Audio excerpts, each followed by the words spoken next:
രോഗക്കിടക്കയിലും മനോനില തെറ്റിയ മകനെ ഓർത്ത് കണ്ണുനീര് പറ്റാതെ ഈ അമ്മ. നിസ്സഹായാവസ്ഥയിൽ ഉള്ളുപിടഞ്ഞ രോഗിയായ ഈ പിതാവ് കുറ്റിച്ചൽ കൊടുക്കറ ഷിബു ഭവനിൽ ഷിബുവും ഭാര്യ സുശീലയും +2 കഴിഞ്ഞ മകൻ ഷാജനും പഞ്ചായത്ത് കനിഞ്ഞു നൽകിയ ഈ വീട്ടിലാണ് കഴിയുന്നത്. കണ്ണീരിൽ കുതിർന്ന് പരസ്പരം ആശ്വാസവാക്കുപോലും പറയാൻ കഴിയാതെ ജീവിതം തള്ളി നീക്കുന്നത്.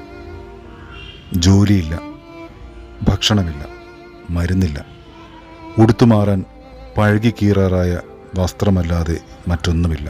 അടുപ്പ് പുകയണമെങ്കിലോ അരി വെള്ളത്തിലിടണമെങ്കിലോ സമയാസമയം ഡോക്ടറെ കാണാനോ മരുന്ന് കഴിക്കാനോ ഒക്കെ നിങ്ങളെപ്പോലെ സുമനസ്സുകളുടെ സഹായമില്ലാതെ നടക്കില്ല എന്ന സ്ഥിതി.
ഷിബുവിൻ്റെ വാക്കുകളിലേക്ക്. വർഷങ്ങളോളായി ഇപ്പം ഈ കിഡ്നിക്ക് ചെറിയ ഒരു വേരിയേഷൻ ഉണ്ടെന്ന് പറഞ്ഞ് അങ്ങനെ നെടുമങ്ങാട് ജില്ലാ ആശുപത്രിയിലേക്ക് ഇവിടുന്ന് അത് റെഫർ ചെയ്തു. അവിടുത്തെ ചികിത്സ നടന്നുകൊണ്ടിരിക്കെ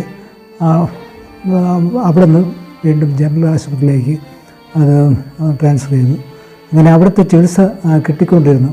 പക്ഷേ ഈ കോവിഡ് വന്നതോടെ ആ ജനറൽ ആശുപത്രി കോവിഡ് ആശുപത്രി ആക്കി ഇത് മുഖാന്തരം ഈ തുടർ ചികിത്സ കിട്ടാതെ വന്നു. മെഡിക്കൽ കോളേജിലേക്ക് പോവുകയും അവിടെ നെഫ്രോളജിയിൽ OP കാണിച്ചുകൊണ്ടിരിക്കുകയായിരുന്നു. പക്ഷേ അവർ ഇത് ഡയാലിസിസ് വേണം എന്ന് മുൻകൂട്ടി പറയുകയുണ്ടായിരുന്നു. പക്ഷേ ശ്വാസം മുട്ടലും ഛർദ്ദലും വളരെ ബുദ്ധിമുട്ടായ ഒരു അവസ്ഥയിലേക്ക് വന്നപ്പോൾ അത് പെട്ടെന്ന് ഈ ഡയാലിസിലേക്ക് പോകേണ്ടി വന്നു. ഏകദേശം 8 ഡയാലിസിസ് കഴിഞ്ഞു. പിന്നെ പോയി വരേണ്ട സാമ്പത്തിക ബുദ്ധിമുട്ടുണ്ട്. എൻ്റെ ജോലിയെന്ന് പറഞ്ഞാൽ ടാപ്പിങ്ങാണ്. അത് ഇപ്പോൾ ഓഫ് സീസണാണ്, പോകാൻ പറ്റുന്നില്ല. പിന്നെ അതുപോലെ തന്നെ ഞങ്ങളെ ട്രാൻസ്പോർട്ടിങ് ചിലവെന്ന് പറഞ്ഞാൽ ഏകദേശം 3000 രൂപയ്ക്ക് പുറത്താകും. ആംബുലൻസിൽ കൊണ്ടുപോകാനേ പറ്റുള്ളൂ, കിടത്തി കൊണ്ടുപോകാനേ പറ്റുള്ളൂ.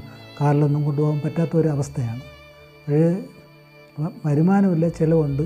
അതിനുള്ള ചില സഹായങ്ങൾ മുഖാന്തരമാണ് ഞങ്ങൾ മുന്നോട്ട് പൊയ്ക്കൊണ്ടിരിക്കുന്നത്. അതുപോലെ തന്നെ എൻ്റെ മകൻ വളരെ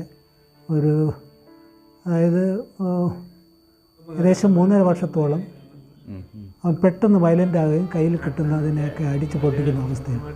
അവനെ ഒരു റൂമിൽ ആക്കി ഇട്ടിരിക്കുന്ന അവസ്ഥയാണ്. അവൻ ട്രീറ്റ്മെൻ്റ് ഉണ്ട്. പക്ഷേ വയലൻ്റ് ഇപ്പം ചില സമയങ്ങളിൽ വയലൻ്റായി അവൻ പ്രതികരിക്കാറുണ്ട്. പക്ഷേ വേറെ ആരെയും അവനെ കാണിക്കാൻ പറ്റാത്തൊരവസ്ഥയാണെന്ന് പറഞ്ഞാൽ എപ്പോഴാണ് അവൻ വയലൻ്റ് ആകുന്നതെന്നും അറിയില്ല. അങ്ങനെ എല്ലാ കാപ്പി കൊടുക്കുന്നതിനും പിന്നെ അവൻ്റെ പ്രാഥമിക കാര്യങ്ങളെല്ലാം ചെയ്യുന്നതാണ് ഞാൻ തന്നെ. അത് ചെയ്തേ പറ്റും. എനിക്ക് സ്റ്റോണിൻ്റെ പ്രശ്നമായതുകൊണ്ട് അത് ഞാൻ CT സ്കാൻ വരെ ചെയ്തു. പിന്നെ തുടർ ചികിത്സയ്ക്ക് എനിക്ക് പോകാൻ കഴിയാത്ത ഒരു അവസ്ഥയായി.